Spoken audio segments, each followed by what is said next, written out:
Dando continuidade, então, ao bloco passado, vamos falar agora do arco elétrico. O que é o arco elétrico? Joga na tela, por favor.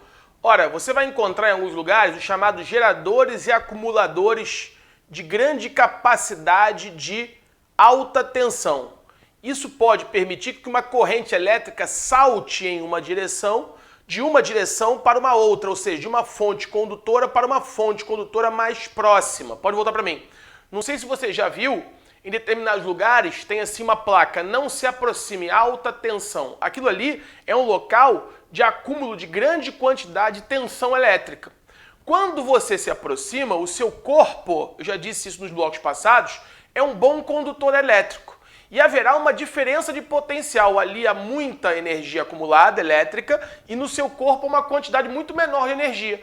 Então a tendência é que passe de onde tem mais para onde tem menos. Já falei isso. A favor do chamado gradiente de concentração. Sai de onde tem mais para onde tem menos. E aí aquela energia elétrica acumulada ela vai saltar.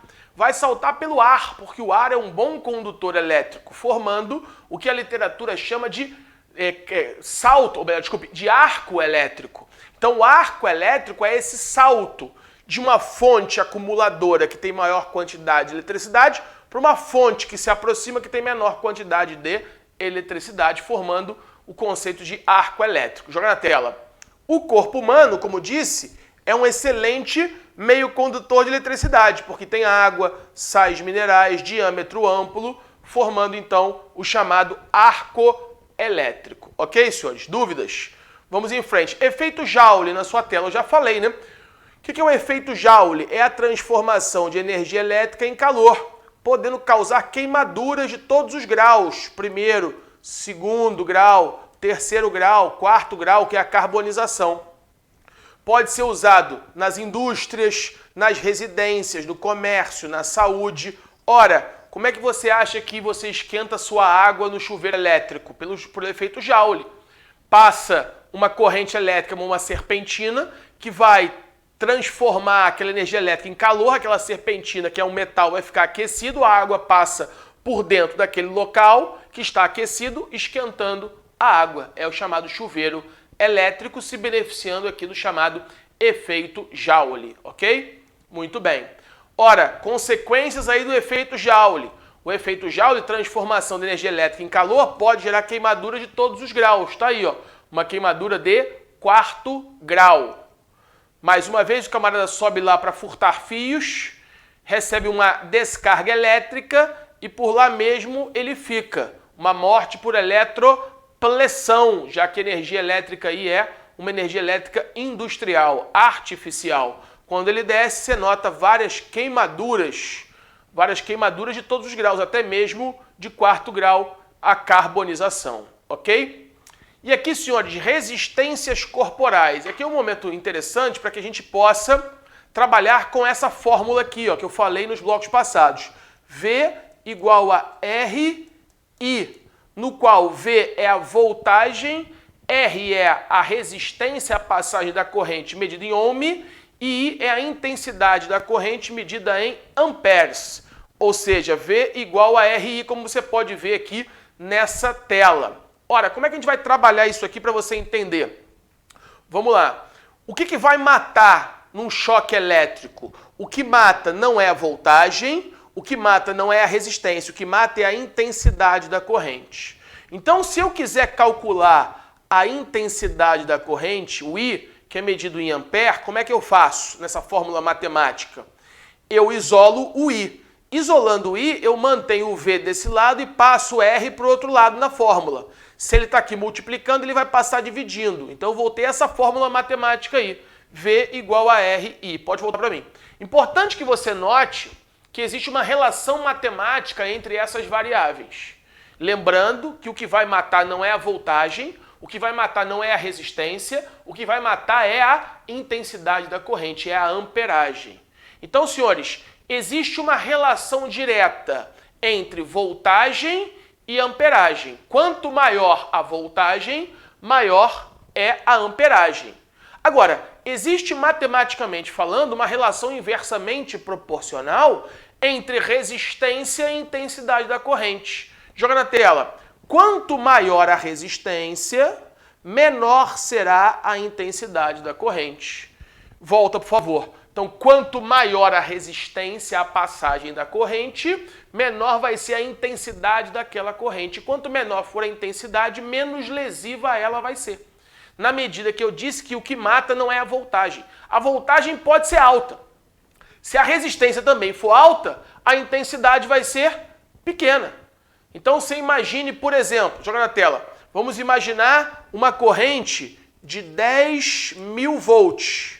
Corrente de 10.000 volts. Mas se eu tiver, por exemplo, uma resistência de 50.000 volts, se eu tiver, ou melhor, uma resistência de 50.000 amperes, aqui é 500.000, né? Cortar um zero aqui, eu botei 500.000, deixa eu apagar, vamos lá, apagar um zero aqui. Voltando. Então, se eu tenho uma corrente de 10.000 volts, mas eu tenho uma resistência de 50.000 ohms, ora, cortei 3 zeros, cortei 3 zeros. 10 dividido por 50, corto. 1 dividido por 5, o I vai ser igual a 0,2. Eu vou ter um I, uma amperagem, de 0,2 amperes. Agora, vou manter a mesma conta, I igual a V sobre R.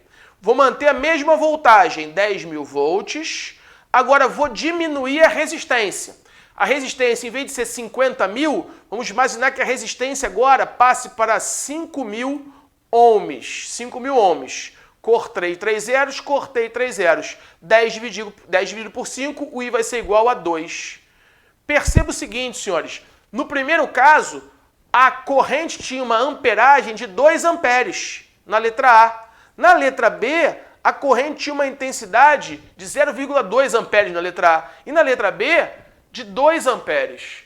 Então, uma corrente de 0,2 amperes pode não causar mal nenhum ao organismo. Já uma corrente de 2 amperes, ela pode causar lesões mais graves naquele organismo. A depender se essa corrente de 2 amperes passar pelo encéfalo, por exemplo, ela pode gerar uma parada cardiorrespiratória de origem central. Se ela passar pelo coração, ela pode gerar uma parada cardiorrespiratória de origem periférica. Ao passo que se fosse uma corrente de baixa amperagem, ela possivelmente não causaria grandes problemas na homeostase daquele organismo. Então é importante você conhecer essa fórmula matemática, ainda que você não vá ter que fazer essa conta na prova. Porque ainda bem que não vai ter que fazer, né? Porque essa conta aqui é, obviamente, uma questão de física, matemática, né? E a prova é de medicina legal, por mais que haja questões e conceitos da medicina, da biologia, da física, da química, que a gente tem de saber, ainda que superficialmente, para enfrentar questões de medicina legal numa prova de delegado, nas provas que mais aprofunda, que é o objetivo aqui do nosso módulo. Tudo bem? Tranquilo? Então, por que você tem que saber essas relações? Relação entre o que e o que, André? Ora, relação entre amperagem, voltagem e resistência. Intensidade da corrente ampere, voltagem em volts e resistência em ohm. Quanto maior a resistência, menor a amperagem. Quanto menor a resistência, maior a amperagem. Note, nesse exemplo, o que eu fiz? Eu diminuí em 10 vezes a resistência. Era de 50.000, passou para 5.000. O que aconteceu com a amperagem? Aumentou 10 vezes. Saiu de 0,2 para 2. Eu diminuí 10 vezes aqui a resistência, aumentei 10 vezes a intensidade. As relações são inversamente proporcionais. Agora, se eu mantivesse a resistência constante e aumentasse a voltagem, eu vou aumentar a intensidade. Porque voltagem e intensidade são diretamente proporcionais. Se eu pusesse aqui, em vez de 10.000, 100.000, multiplicasse por 10, eu ia aumentar 10 vezes também a intensidade daquela corrente. Tranquilo? Então é importante que você entenda como é que essas variáveis se comunicam. Por quê? Porque ele vai te fazer uma questão na prova assim. A pele seca, a pele dura, a pele calosa é uma pele que tem uma resistência maior ou menor? E a pele úmida, a pele molhada, a pele fina, a pele delgada, ela tem uma resistência maior ou menor? Então, senhores, normalmente a resistência da pele em condições normais é de 50 mil ohm. Por isso que eu usei a expressão 50 mil. A pele seca, a pele que não é uma pele tão calosa assim, mas também não é uma pele muito fina, uma pele mediana em termos de calosidade, é uma pele que está seca, ela tem uma resistência em 50 mil ohms. Se você molhar aquela pele, e aí a pele molhada, você vai diminuir a resistência. Diminuindo a resistência, você vai aumentar a amperagem. Então a pele molhada, ela diminui a resistência à passagem da corrente elétrica, logo aumenta a sua intensidade. Aí, nesse slide, você está vendo aqui, eu coloquei o exemplo do campo de futebol. O que foi isso no caso concreto? Uma escola em São Paulo, há alguns anos, um garoto ali de tenra idade, um adolescente, jogando bola, 12, 13, 14 anos, na hora do recreio, coisa mais comum num colégio de nível médio, né? Jogando bola no intervalo. Muito bem, com os amigos. No começo da partida, ele se escorou na grade da quadra, né, feita de metal, e ele tomou um choque e falou pro tio: professor, tá dando choque aqui nessa grade. Tudo bem, nenhuma providência foi tomada naquele momento, ele começou a jogar lá a sua partida de futebol. 10, 15, 20 minutos depois, ele já com o corpo todo suado, porque correu durante 20 minutos, ele encostou na mesma grade. O que aconteceu com ele? Caiu morto. Ora, senhores, o que mudou do primeiro cenário para o segundo cenário? A voltagem mudou? Não, a voltagem era a mesma. A voltagem de eletricidade que estava passando ali na grade era a mesma. O que mudou? Mudou a resistência. Porque no segundo episódio, quando ele encosta na grade com o corpo molhado, a resistência da pele, que era de 50 mil ohm, cai para 5 mil ohm. E aí nós vimos aqui, eu acabei de comprovar para você matematicamente, que quando diminui a resistência, o que acontece com a amperagem? Aumenta. Aumentando a amperagem, aquela corrente que tinha primeiramente, no primeiro momento, uma amperagem baixa, não causou danos letais, somente causou um choque, um pequeno choque. No segundo momento, a voltagem era a mesma, só que a amperagem aumentou. E quando a amperagem aumentou, a depender por onde essa corrente passou com uma amperagem maior, levou à morte daquele garoto, possivelmente uma parada cardiorrespiratória de origem central, ou uma parada cardiorrespiratória de origem periférica, atingiu possivelmente órgãos-alvo, coração ou o tronco cardioencefálico, encefálico, onde estão os neurônios na região pré-óptica do hipotálamo, que vão ser responsáveis pela respiração, pela frequência cardíaca, pela frequência respiratória. Ou seja, aquela pequena corrente de uma amperagem pequena, que não causou grandes danos, ainda que eu não tenha aumentado a voltagem, porque a voltagem era a mesma, mas porque eu diminuí a resistência, causou a morte num segundo momento. Então é isso que ele vai te perguntar na prova. Para isso você precisa entender essa fórmula matemática, ainda que você não vá ter que fazer especificamente conta, né? Bom, então olha só, resistências corporais, estado da pele, a pele seca, a pele áspera, a pele espessa, a pele calosa, a pele queratinizada, falamos isso no início do curso, né? Queratina é uma proteína que protege a camada mais superficial da epiderme, que é a camada córnea, é totalmente queratinizada, formada por células mortas. A pele carbonizada, falei em blocos passados que a carbonização é um excelente isolante térmico. A carbonização, que é a transformação do tecido orgânico em carvão, é um excelente isolante térmico e elétrico. Então a carbonização é um bom isolante térmico e elétrico. A queratina também é um isolante térmico e elétrico. A pele protegida por borracha, a pele protegida por cerâmica, ela vai ter maior proteção. Então ela vai gerar uma resistência entre 30 e 50 mil ohms, a depender do caso concreto. Agora, se eu estou diante de uma pele úmida, uma pele lisa, uma pele delgada, uma pele suada, que foi o caso do exemplo, sem proteção isolante, ela vai ter uma menor, obviamente, proteção. Por quê? Porque a resistência vai diminuir. A resistência cai para 5 mil ohms. E essa resistência caindo nessa fórmula aqui, I igual a V sobre R, se eu diminuir o R, eu acabei de provar que a intensidade da corrente vai ser aumentada e a morte que não sobreveio, num outro estado ainda que eu mantenha a voltagem, pode ocorrer. Então é isso que ele vai te perguntar, é isso que você tem que saber nesse tipo de questão de prova, ok? O estado da pele, aquilo que protege a pele, esses materiais, o que protege mais, o que protege menos, para saber se a amperagem vai aumentar, se a amperagem vai diminuir, se isso pode agravar, e quanto mais, e aí lembrando, né, das aulas, o que mata não é a voltagem, o que mata não é a resistência, o que mata é a amperagem daquela corrente elétrica. Tranquilo? Dúvidas? Tá aí a pele, né? Corte esquemático da pele, só para ilustrar, já viu, estudou a pele aí nos primeiros blocos do nosso curso. Bom, e olha essa imagem aí, né? Deus protege os bêbados, as crianças e os malucos, né? Então, a chance, possivelmente, a fiação elétrica aí não está conduzindo corrente elétrica, né? Porque você tem tudo aí para gerar um acidente de grandes proporções se tivesse esses fios de alta tensão ligados. Você tem água, você tem corpos com grande amplitude, você tem corrente elétrica, você tem pessoas passando e possivelmente um desastre poderia ter acontecido.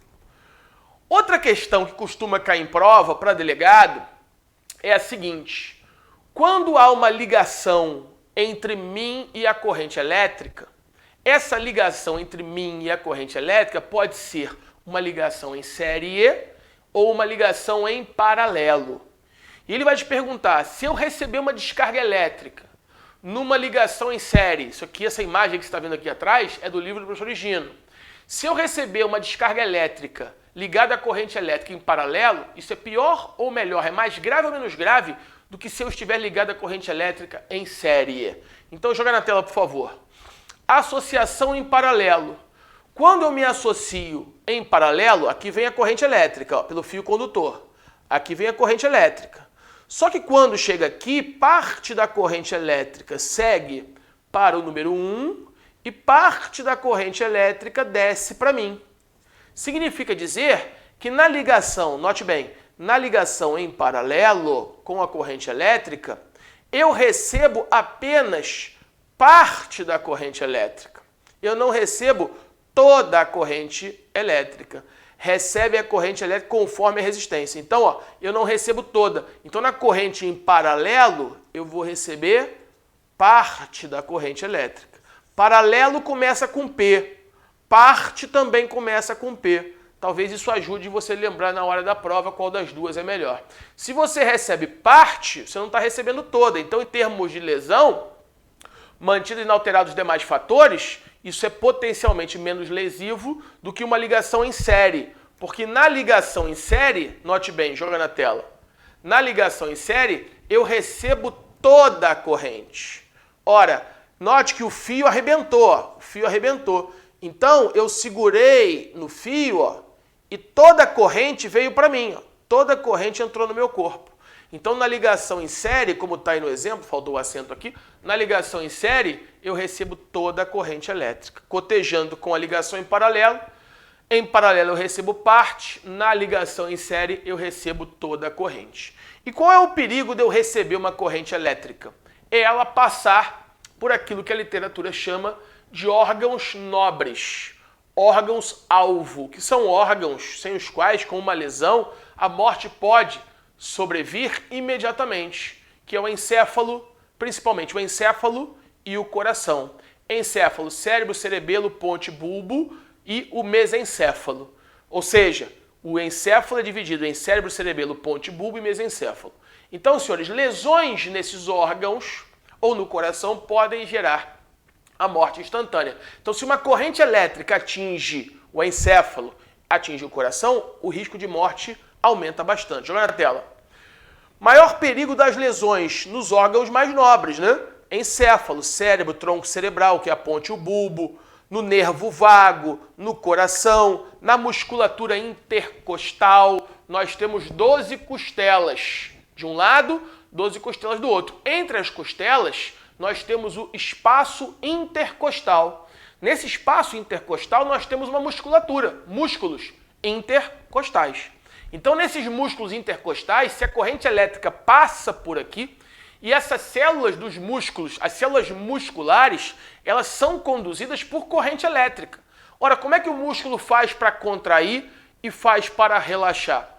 Em virtude de potenciais elétricos, em virtude de potenciais de ação, em virtude de despolarização da membrana da célula muscular. Então a célula muscular tem uma membrana que se despolariza, permitindo variação de carga elétrica dentro da célula e que as fibras actina e miosina possam fazer um processo de alavanca através de determinadas proteínas, que eu vou explicar isso numa aula própria quando falar de tanatologia forense, química da tanatologia, da contração muscular, eu vou explicar isso na aula própria, mas existem pontes cruzadas entre actina e miosina que através de uma ação de uma energia cinética por gasto de ATP faz com que essa alavanca jogue essas proteínas umas contra as outras e elas se embrenham como se fossem cerdas de uma escova e o músculo contrai e relaxa. Com gasto de ATP a gente vai ver isso no momento próprio, né?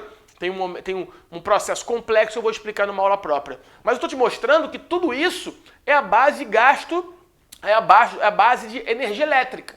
Energia elétrica dentro da célula. Então se passa uma corrente elétrica fora da célula, pode desorganizar essa eletrogênese, essa formação de eletricidade dentro dessa célula muscular, fazendo com que essa célula fique tetanizada. Essa tetanização da musculatura intercostal faz com que a musculatura intercostal fique a todo tempo contraída. E essa musculatura a todo tempo contraída não permite o relaxamento. Se não permitir o relaxamento, não permite que eu, para que eu inspire e expire, para que minha caixa torácica se expanda, se contraia, para meu pulmão expandir e contrair, eu preciso da musculatura intercostal. Se essa musculatura intercostal, uma corrente elétrica está passando por aqui, é um órgão-alvo, eu posso morrer por tetanização da musculatura intercostal, que é uma hipótese de asfixia, por eletropressão, nós vamos ver um pouco mais à frente, por eletropressão de média amperagem. Então, morte por asfixia na eletropressão de média amperagem, eu vou explicar isso daqui a pouco. Então, por isso, joga na tela, que nesse slide aqui, a musculatura respiratória, ela é um órgão-alvo. E aí o candidato incauto, né, que está começando a estudar medicina legal agora, pode perguntar, mas André, eu entendo você falar cérebro, cerebelo, ponte, bulbo, nervo vago, eu entendo falar o coração, agora o que tem a ver a musculatura torácica com isso? Ora, com eletricidade, a passagem da corrente elétrica nessa musculatura intercostal, fazendo com que ela fique constantemente tetanizada, recebendo potenciais de ação que não é subjugam a palavra, mas se sucedem e de forma ininterrupta, faz com que essa musculatura fique a um só tempo contraída. E ela a um só tempo contraída, não relaxando por 6, 7 minutos, você não consegue fazer movimentos respiratórios. E se você está grudado à corrente elétrica de média amperagem passando pelo tórax, você vai ter uma morte por eletropressão de média amperagem, que é uma morte por asfixia. Asfixia cuja origem é a eletropressão de média amperagem. Por isso que a musculatura respiratória, nesse contexto, ganha relevância. Eu vou falar sobre isso daqui a pouco. Tranquilo? Dúvidas? Então, lesões nos chamados órgãos-alvo. Aqui eu já falei. E aí, senhores, importante notar qual vai ser o caminho da corrente elétrica pelo corpo. Então, note que a corrente elétrica pode ter entrado pelo braço direito, saiu pelo braço esquerdo. Ora, pode ter passado pelo coração. O coração está aqui, entre os pulmões. Então, essa aqui pode ser uma lesão que atinge órgão-alvo. Aqui entrou pela mão e saiu pelo pé, mas passou pelo tórax. Aqui passou pelo tórax. Já aqui entrou numa perna e saiu pela outra. Não passou pelo coração, não passou pelo encéfalo, não passou pela musculatura intercostal.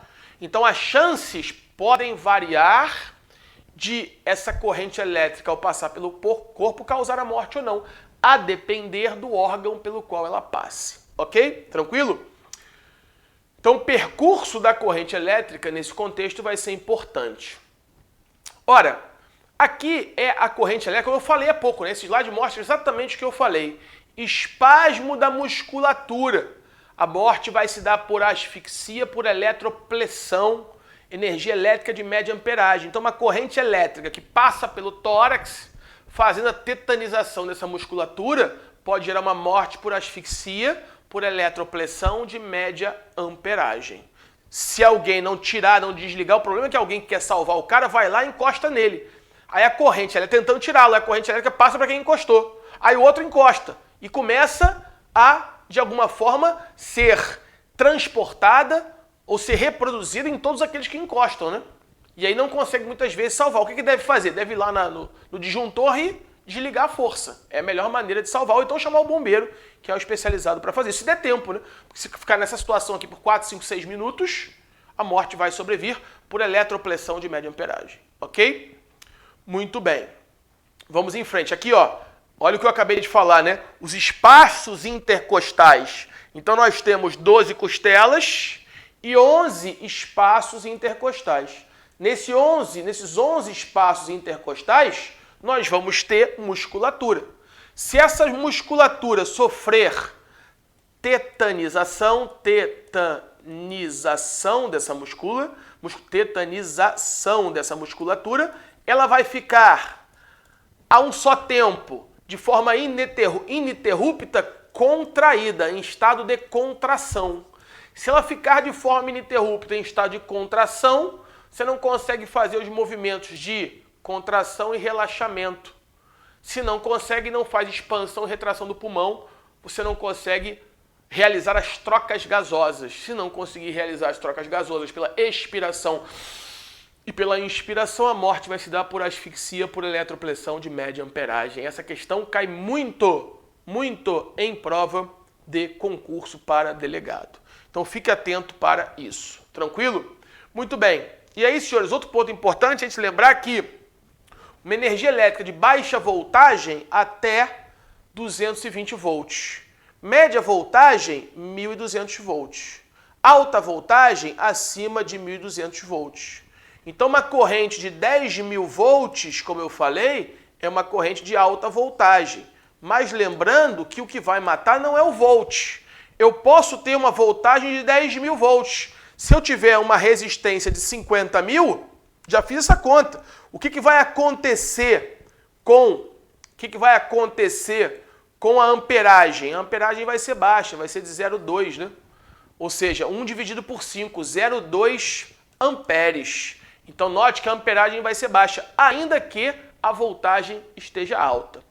Então, senhores, estou chegando aqui ao final desse bloco e no próximo bloco eu vou começar, que vai ser o último bloco desse ponto da matéria, lesões e morte por energia elétrica. A gente vai terminar esse ponto no próximo bloco. A gente vai analisar o seguinte: causa de morte na energia elétrica de baixa amperagem que passa pelo encéfalo. Qual é? Causa de morte da energia elétrica de baixa amperagem que não passa pelo encéfalo, mas passa pelo coração. Qual é a causa de morte? Causa de morte de energia elétrica de média amperagem, que passa pelo encéfalo, que passa pelo coração. E de alta amperagem, que passa pelo encéfalo, que passa pelo coração. Então, como é muita coisa para falar, está chegando já ao final aí, né, dos nossos em torno de 30 minutos, que cada bloco aqui do nosso módulo possui, eu vou então fechar esse bloco neste momento e abrir um novo bloco para dar continuidade a esse ponto e a gente encerrar este tema. Tudo bem? Aguardo os senhores lá. Fiquem com Deus. Um obrigado e até o próximo bloco. Um abraço.